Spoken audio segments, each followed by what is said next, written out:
الیوم احل لکم الطیبات، دوبارہ دہرا دی بات، آج سے مراد ہے اب، یعنی یہ وقت جیسا کہ میں نے عرض کیا ہے یہ سورہ مبارکہ نازل ہوئی ہے یہ سن 6 کے اواخر میں یا سن 7 کے شروع میں، سن 6 ہجری سن 7 ہجری، صلح حدیبیہ کے بعد.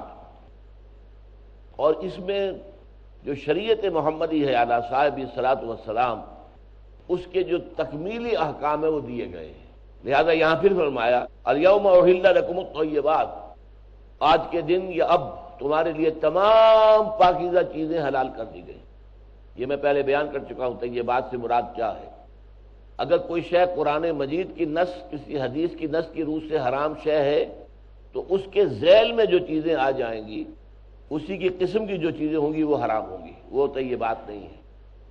اور وہ چیزیں کہ جن سے فطرت انسانی اباح کرے، جو انسان کو پسند نہ ہو، جن سے کراہت آتی ہو، یا جیسے لفظ استعمال کرے جن سے گھن آتی ہو، ان سے بھی بچنا چاہیے، اس لیے کہ وہ بھی اصل میں طیبات میں شامل نہیں ہے. الیوم احل لکم الطیبات وطعام الذین اوتوا الکتاب حل لکم وطعامکم حل لہم، اور جن لوگوں کو تم سے پہلے کتاب دی گئی تھی ان کا کھانا بھی تمہارے لیے حلال ہے اور تمہارا کھانا ان کے لیے حلال ہے. اور کھانے سے مراد یہاں پر روٹی نہیں ہے بلکہ گوشت. گوشت کے بارے میں اصل حکم ہے وہ ذبح کیا ہوا ہے یا نہیں ہے. مشرک آدمی نے چاہے ذبح بھی کیا ہو وہ گوشت حرام ہوگا، لیکن اہل کتاب یہودی اور عیسائی اگر ذبح کر لیں تو ان کا کھانا جو ہے، ان کا وہ گوشت حلال ہو جائے گا، آپ اسے کھا سکتے ہیں. لیکن وہ جھٹکا نہ ہو، جیسے کہ سکھوں کے ساتھ ہمارا جو معاملہ چلتا تھا، جو علامہ اقبال نے کہا ہے یا بحث میں اردو ہندی ہے یا قربانی یا جھٹکا ہے.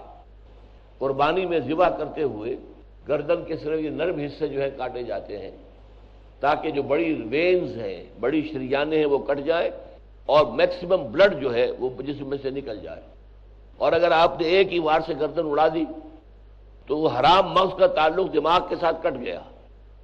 اس کے نتیجے میں وہ اب تشنج پیدا نہیں ہوگا پٹھوں کے اندر، مسلز کے اندر وہ تشنج پیدا نہیں ہوگا کہ جس سے کہ سارا خون جو ہے وہ نچڑ جائے، نکل جائے. تو یہ فرق ہے جھٹکا، اور آپ کو معلوم ہے کہ یورپ میں اکثر و بیشتر یہی ہوتا ہے. جھٹکے سے جو چیزیں ہیں وہی گوشت ان کا جو ہے وہ چاہے بیف ہو اور چاہے وہ مٹن ہو، کچھ بھی ہو، وہ جھٹکے کے ذریعے سے اور مرغی کی گردن بروڑی جاتی ہے. تو یہ چیزیں حرام ہیں، چاہے وہ یہودیوں کی ہوں یا عیسائیوں کی ہوں.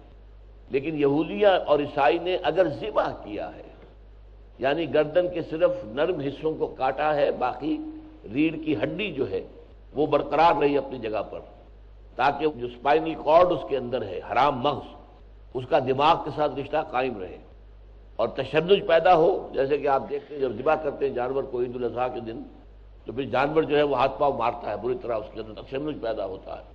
اس سے خون جو ہے وہ ٹیشوز کے اندر سے نکل کر اور وہ باہر آ جاتا ہے، باہر نکل جاتا ہے. اور خون چونکہ فی نفس ہی حرام ہے، لہذا اگر خون جسم کے اندر رہ گیا ہے تو گویا کہ اس نے اس پورے گوشت کو حرام کر دیا. جیسے کہ مردار، جیسے کہ فرمایا کہ اوپر سے کوئی جانور گرا اور مر گیا، اس کا خون نہیں نکلا، لہذا وہ حرام ہے. اسی طریقے سے یہاں فرمایا کہ الیوم احل لکم الطیبات وطعام الذین اوتوا الکتاب حل لکم وطعامکم حل لہم. تمہارا کھانا، تمہارا گوشت، تمہارا ذبح کردہ گوشت اگر یہودی کھائیں، عیسائی کھائیں تو ان کے لیے جائز، اور ان کا ذبح کردہ اگر کوئی جانور ہے، کسی عیسائی کا ہے یا کسی یہودی کا ہے. یہودی گوشت جو ہے پورے یورپ میں، امریکہ کے اندر کوشر کے نام سے، کوشر میٹ، وہ ذبح ہوتا ہے. اور ہمیں بھی جبکہ ابھی مسلمان کم تھے وہاں یورپ میں یا امریکہ میں، تو ان کے لیے بھی ہدایت یہی تھی کہ مسلمان علماء جو ہے وہ کہتے تھے کہ آپ کوشر میٹ جو ہے وہ کھا سکتے ہیں یہودیوں کا، کیونکہ وہ ذبح کرتے ہیں. وہ بہت سے معاملات میں ہمارے ساتھ بہت قریب ہیں شریعت کے اعتبار سے. ویسے وہ ہمارے بدترین دشمن ہیں، حضور سے کے بدترین دشمن ہیں، لیکن شریعت کے اعتبار سے تو ہمارے بہت نزدیک ہے. وہ یہ عجیب معاملہ ہے. عیسائی ہمارے بہت نزدیک ہیں حضرت عیسیٰ کے بارے میں. ہم بھی حضرت عیسیٰ کو بڑی محترم شخصیت سمجھتے ہیں، وہ بھی سمجھتے ہیں. البتہ انہوں نے غلو کیا، خدا کا بیٹا بنا دیا. ہمارے نزدیک وہ اللہ کے نبی ہیں، بڑے رسول ہیں، بڑے درجے کے رسول ہیں. پھر یہ کہ ان کے معجزے عیسائی بھی مانتے ہیں، ہم بھی مانتے ہیں. عظیم معجزات انہیں دیے گئے. ان کا بن باپ کے پیدا ہونا، عیسائی بھی مانتے ہیں، ہم بھی مانتے ہیں۔ پھر ان کا آسمان پر زندہ چلے جانا، عیسائی بھی مانتے ہیں، ہم بھی مانتے ہیں۔ پھر ان کا دوبارہ زمین پر نازل ہونا، وہ بھی مانتے ہیں، ہم بھی مانتے ہیں۔ تو حضرت مسیح کی ذات کے بارے میں ہم بہت پورے طریقے سے، سوائے ایک چیز کے کہ وہ سمجھتے ہیں کہ حضرت مسیح علیہ السلام سولی پر چڑھائے گئے، وہاں ان کی موت واقع ہو گئی، پھر انہیں وہاں سے اتار کر جو ہے وہ ایک غار پہ رکھ دیا گیا، وہاں وہ تیسرے دن زندہ ہو کر اور پھر وہ آسمان پر اٹھا لیے گئے۔ ہمارے نزدیک وہ سولی دیے ہی نہیں گئے، ان کی جگہ کوئی اور شخص جو ہے ان کی شکل کی مشابہت بنا دی گئی اس شخص کی۔ اور یہ معلوم ہوتا ہے برنباس کی جو انجیل ہے اس سے، ایونجیلیم برنابے، کہ جس شخص نے حواریین میں سے غداری کی تھی اور مخبری کر کے حضرت عیسیٰ کو گرفتار کرایا تھا، اسی کی شکل حضرت عیسیٰ کے مشابہ بنا دی گئی، چنانچہ وہی پکڑا گیا ہے اور وہی سولی دیا گیا۔ تو یہی بات قرین قیاس معلوم ہوتی ہے، اگرچہ قرآن مجید میں یا کسی حدیث مرفوع کے اندر یہ مضمون موجود نہیں ہے، لیکن برنباس کی انجیل میں وہ ساری تفصیل موجود ہے۔ بہرحال الیوم احل لکم الطیبات وطعام الذین اوتوا الکتاب حل لکم، یعنی ذبیحہ یہودیوں کا عیسائیوں کا تمہارے لیے حلال ہے، وطعامکم حل لہم، اور تمہارا کھانا جو ہے وہ تو ذبح ہے ہی، ذبیحہ وہ ان کے لیے حلال ہے۔ والمحصنات من المؤمنات، اب ایک دوسرا کھاتا ہے شادی کس کس سے کرنا جائز ہے، تو محصنات ہوں۔ اب یہ محصنہ کا لفظ جو ہے دو معنی میں آتا ہے، حصن کہتے ہیں قلعے کو، کوئی قلعے کے اندر ہے یعنی حفاظت کے اندر ہے، تو ایک محصنات وہ ہیں کہ جو خاندان والی ہیں، اونچے خاندان والی ہیں، شرفاء میں سے ہیں، انہیں خاندان کی ایک پروٹیکشن حاصل ہوتی ہے، انہیں کوئی لاج بھی رکھنی ہوتی ہے اپنے خاندان کے نام کی، کوئی ایسی حرکت نہ کر بیٹھوں کہ میری خاندان کی عزت کو جو ہے بٹا لگ جائے۔ ایک وہ محسنات شمار ہوتی ہیں خاندان والی، شرفاء کے گھرانوں والی خواتین، اور ایک وہ محسنات شمار ہوتی ہیں کہ جو کسی کے نکاح میں ہیں، وہ قید نکاح اسی لیے لفظ ہم استعمال کرتے ہیں، جیسے قلعے میں کسی کو قید کر دیا گیا ہو، تو اسی طریقے سے نکاح کے قلعے کے اندر کوئی خاتون قید ہو گئی ہے، اس کی عزت و عفت کا محافظ اب شوہر ہے، شوہر کو حفاظت کرنی ہے اس کی عزت کی اور اس کی عفت کی اور عصمت کی۔ تو ان دونوں معنی میں لفظ محسنات آیا ہے۔ والمحسنات من المؤمنات، اہل ایمان میں سے جو محسنات ہیں، والمحسنات من الذین اوتوا الکتاب من قبلکم، اور ان لوگوں کی بھی محسنات جنہیں کتاب دی گئی تھی تم سے پہلے۔ والمحسنات من المؤمنات، اہل ایمان عورتوں میں سے جو محسنات ہوں، پھر میں نے عرض کیا محسنات وہ جو خاندان والی، شرفاء کے گھرانوں سے تعلق رکھنے والی۔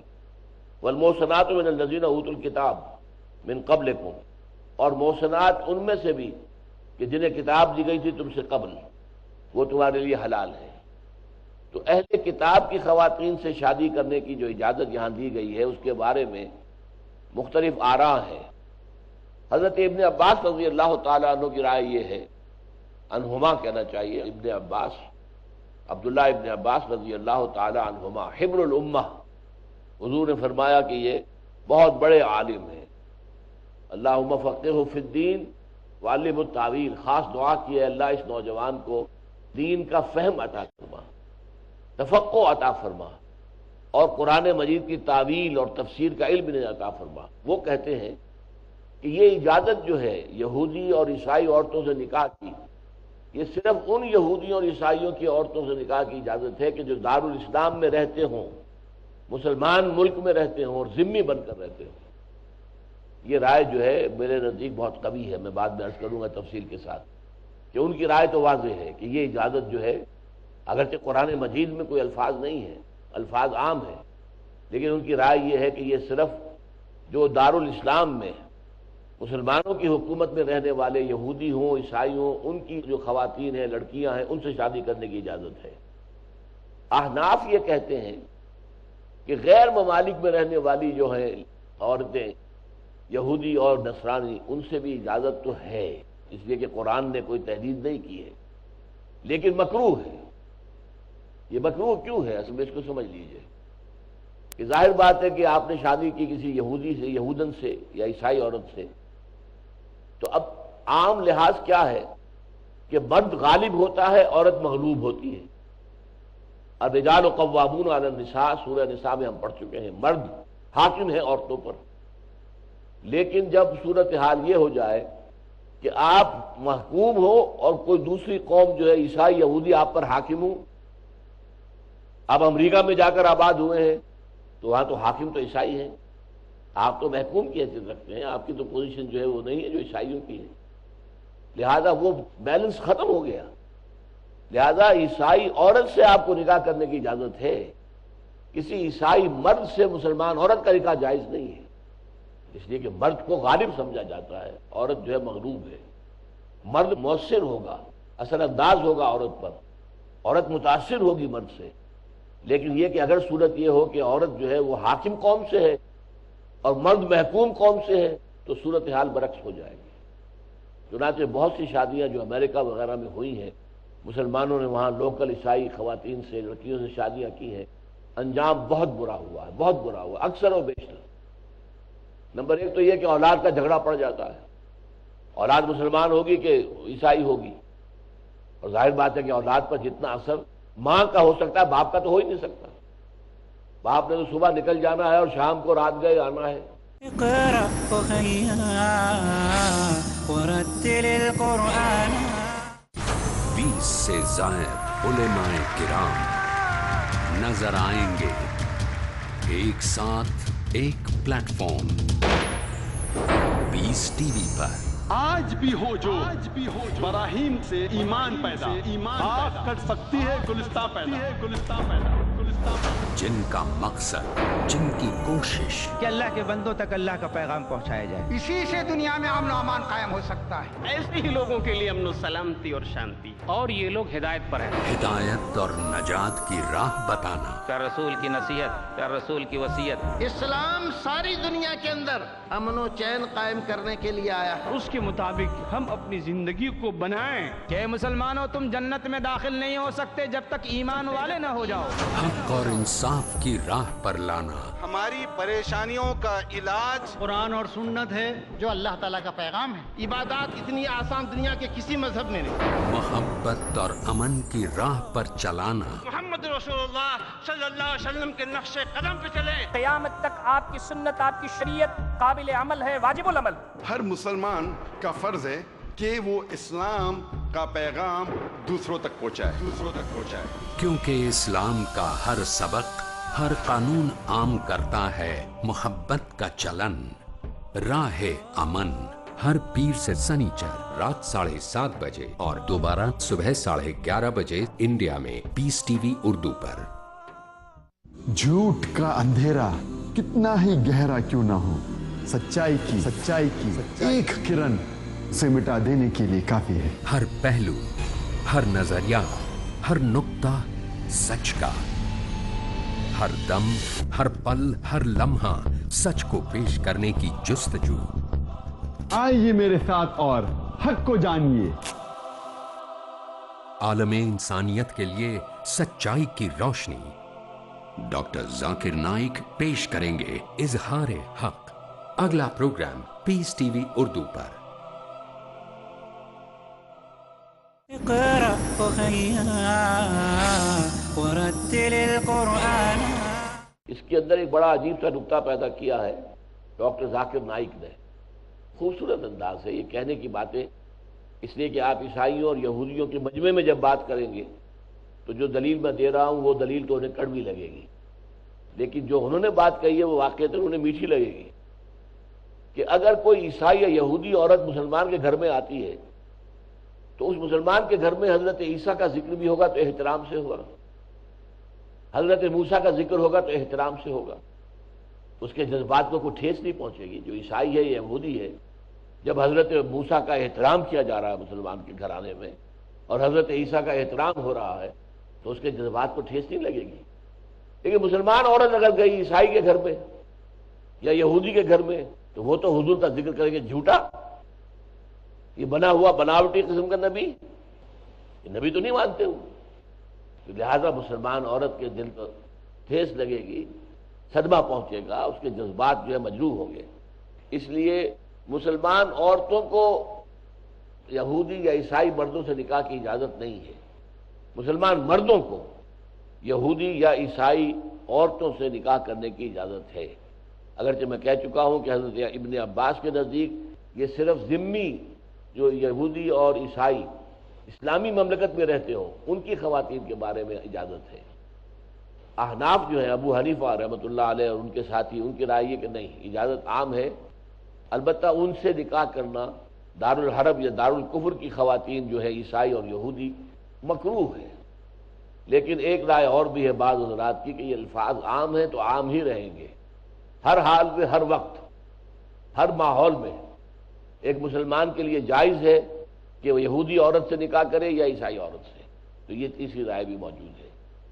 اسی طرح محسنات کے لفظ کے بھی معنی جو ہے وہ دو ہیں، جیسا کہ میں عرض کر چکا ہوں، خاندانی شرفاء کے گھرانوں سے تعلق رکھنے والیاں، اور ایک محسنات ہوتی ہیں جو کسی کے قید نکاح میں ہوں۔ یہ محسنات سے یہاں مراد کون ہے؟ خاندانی شرافت والیاں۔ چنانچہ امام شافعی کی رائے جو ہے وہ یہ ہے کہ لونڈیاں نہ ہوں، محسنات سے مراد ہے جو اچھے گھرانوں کی لڑکیاں ہوں، خواتین ہوں، ان سے شادی کی جا سکتی ہے۔ تو فرمایا الیوم احل لکم الطیبات وطعام الذین اوتوا الکتاب احل لکم وطعامکم حل لہم والمحصنات من المؤمنات والمحصنات من الذین اوتوا الکتاب من قبلکم اذا آتیتموہن اجورہن۔ اب شرائط وہی ہیں، مسلمان عورت سے نکاح کرو یا یہودی یا عیسائی عورت سے، تمہیں ان کے مہر ادا کرنے ہوں گے۔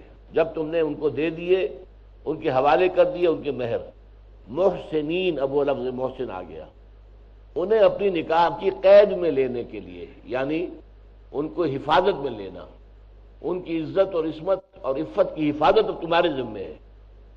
وہ جو علامہ اقبال کہتے ہیں کہ نسوانیت زن کا نگہباں ہے فقط مرد ہے جو کہ عورت کی نسوانیت کا، اس کی عزت کا، اس کی عفت کا، اس کی عصمت کا جو ہے وہ محافظ بنتا ہے۔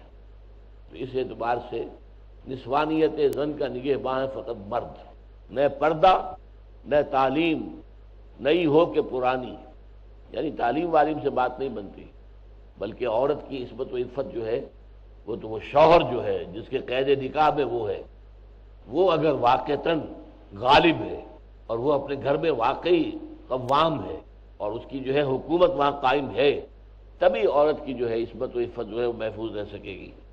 محسنین غیر مصافحین، انہیں قید نکاح میں لینے کے لیے شادی کی جا رہی ہو، محض مستی نکالنے کے لیے نہیں، وقتی طور پر لذت حاصل کرنے کے لیے نہیں۔ ولا متخذی اخدان، اور نہ ہی کوئی چھپی دوستی لگانا، چھپی یاریاں کر لینا، یہ بھی اجازت نہیں۔ یعنی 4 شرطیں ہو گئیں کہ نکاح کے اندر جبکہ پہلے مہر ادا کیا جائے، نمبر 1، قید نکاح میں لے کر ایک قلعے کے اندر لے لیا جائے، اور صرف وقتی طور پر شہوت رانی مقصود نہ ہو، اور یہ علل اعلان کام ہو، یہ چھپی اور خفیہ طور پر کوئی آشنائی کا معاملہ نہ ہو۔ یہ 4 شرطیں پوری ہو جائیں تو محسنات مومنین میں سے بھی اور اہل کتاب یہودی اور عیسائیوں میں سے بھی جائز ہے کہ ان سے نکاح کیا جائے۔ وَمَن يَكْفُرْ بِالْإِيمَانِ فَقَدْ حَبِطَ عَمَلُهُ، اور جو شخص ایمان کے ساتھ کفر کرے گا تو اس کے تو تمام اعمال جو ہیں حبط ہو گئے۔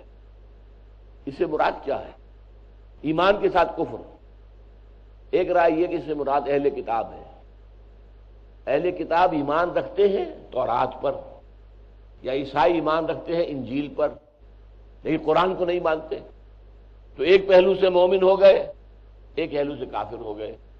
وَمَن يَكْفُرْ بِالْإِيمَانِ، جو ایمان کے ساتھ کافر ہوئے، یعنی ایمان بھی ہے ان کا تورات پر ہے، اور تورات کے بارے میں قرآن کہتا ہے فیہا ھدی ونور، اس میں ہدایت بھی ہے، نور بھی ہے۔ انجیل کے بارے میں قرآن کے اپنے الفاظ ہیں فیہ ھدی ونور، اسی سورہ مائدہ کے 7ویں رکوع میں یہ بات آ جائے گی، انجیل میں بھی ہدایت بھی ہے، نور بھی ہے، تو اس کو تو مانتے ہیں، اس اعتبار سے گویا کہ وہ مومن بن گئے، لیکن قرآن کو نہیں مان رہے، محمد کو نہیں مان رہے صلی اللہ علیہ وسلم، تو کافر ہو گئے۔ ایک معنی تو یہ لیے گئے، اور یا دوسرا معنی کیا ہے؟ منافق۔ وَمَن يَكْفُرْ بِالْإِيمَانِ، یعنی وہ ایمان کا دعویٰ کرتے ہیں لیکن کافر ہیں، ظاہری طور پر مومن ہے، حقیقت میں کافر ہیں۔ اور تیسری رائے یہ ہے، میرے نزدیک یہ زیادہ قوی ہے، وہ یہ ہے کہ ایمان تو ہے، قرآن کو مانا تو ہے، لیکن قرآن کے کچھ احکام مان رہے ہیں، کچھ نہیں مان رہے۔ یہ وہ بات ہے جو سورہ بقرہ کی آیت نمبر 85 میں آئی ہے، افتؤمنون ببعض الکتاب وتکفرون ببعض۔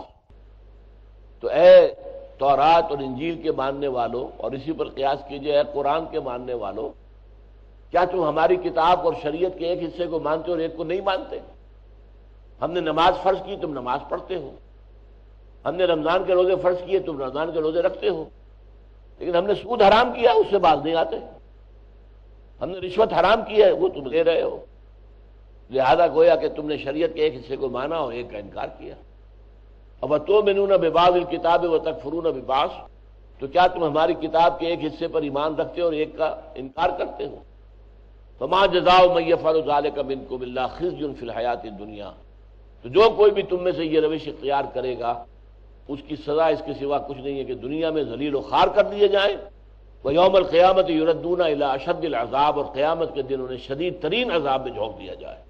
فرمایا وَمَن يَكْفُرْ بِالْإِيمَانِ فَقَدْ حَبِطَ عَمَلُهُ، جس نے ایمان کے ساتھ کفر کو بھی ملا لیا تو اس کے تمام اعمال ضائع ہو گئے، اللہ کے ہاں ان کی کسی نیکی کی کوئی قدر و قیمت نہیں، کسی نیکی کے عمل میں کوئی وزن نہیں، اس لیے کہ انہوں نے ایمان اور کفر کو گڑبڑ کر لیا ہے۔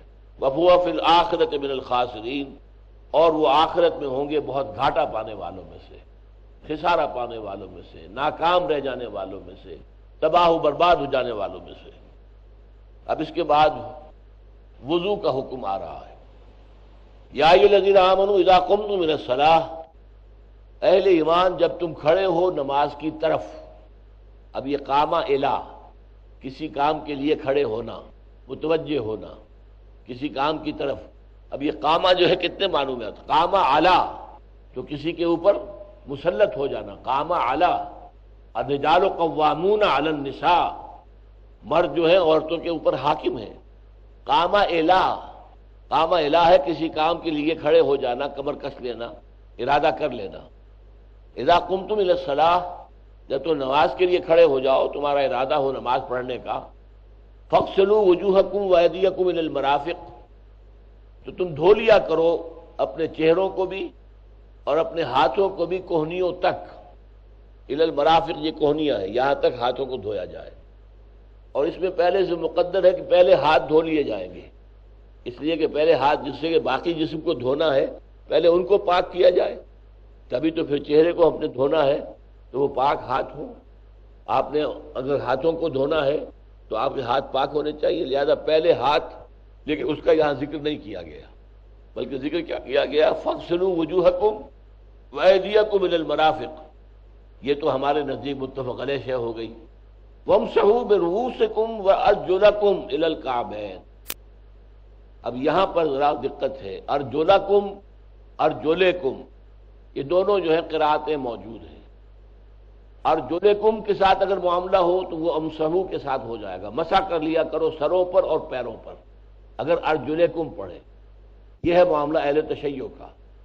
اہل تشیع کے نزدیک سر پر بھی مسح ہے، پاؤں پر بھی مسح ہے، نہ سر کو دھونے کی ضرورت ہے اور نہ پاؤں کو دھونے کی ضرورت ہے، اس لیے کہ لفظ جو ہے ارجلکم، ارجلکم کی بجائے وہ ارجلکم پڑھتے ہیں۔ وامسحوا برؤوسکم، حرف جار با جو ہے اس کا اثر ہو رہا ہے رؤوس پر بھی، سروں پر۔ وامسحوا برؤوسکم وارجلکم، اگر ارجلکم پڑھا جائے۔ ہمارے مصحف میں یہ ہے ارجلکم، ارجلکم ہے تو پھر یہ مفعول جو تھے فاغسلوا کے مفعول وجوہ اور ہاتھ ان کے ساتھ آ گیا، اور دھو لیا کرو پیروں کو بھی الی الکعبین، ٹخنوں تک۔ یہ الی الکعبین کی جو شرط لگا دی گئی ہے یہ بتاتی ہے کہ یہ دھونے سے مراد ہے، ورنہ مسح کرنے میں تو کعبین کا کوئی معاملہ نہیں ہے، یہ تو دھونے ہی کا معاملہ ہوگا۔ تو جیسے کہ دھونا ہے کوہنیوں تک، پاؤں کا بھی دھونے کا معاملہ ہوگا تو ہم ٹخنا، یعنی ٹخنے کی حد تک دھونا ہے، ٹخنا بھی دھونا ہے، اس میں شامل ہے، غایت مغیہ میں شامل ہے یا نہیں، اس پر بڑی بحثیں ہوتی ہیں اہل فقہ کی۔ اغسلوا وجوہکم وایدیکم الی المرافق، تو آیا کوہنیوں تک دھونا ہے یا کوہنیوں سمیت دھونا ہے؟ یہ فرق ہو جائے گا نا۔ کوہنی تک دھو لیا میں نے، کوہنی صاف رہ گئی، خشک رہ گئی تو وضو نہیں ہوا، کوہنی بھی دھوئی جائے گی، کوہنی بھی اس کے اندر شامل ہے۔ اسی طرح پاؤں کو دھوئیں گے آپ تو یہ جو ٹخنا ہے یہ بھی اس میں شامل ہوگا اور ٹخنے کو بھی دھونا ہوگا. تو فَاغْسِلُوا وُجُوهَكُمْ وَأَيْدِيَكُمْ إِلَى الْمَرَافِقِ وَامْسَحُوا بِرُؤُوسِكُمْ، اور مسح کر لیا کرو اپنے سروں کا، وَأَرْجُلَكُمْ، اور دھو لیا کرو اپنے پیروں کو بھی ٹخنوں تک. اب اگلا حکم آ رہا ہے. یہ تو ہوا وضو، جو چھوٹی ناپاکی سے انسان کو وضو کرنا پڑتا ہے. اقرأ أخيا ورتل القرآن اصبح بصوتك اسمع الأكوان. اقرأ كلام الله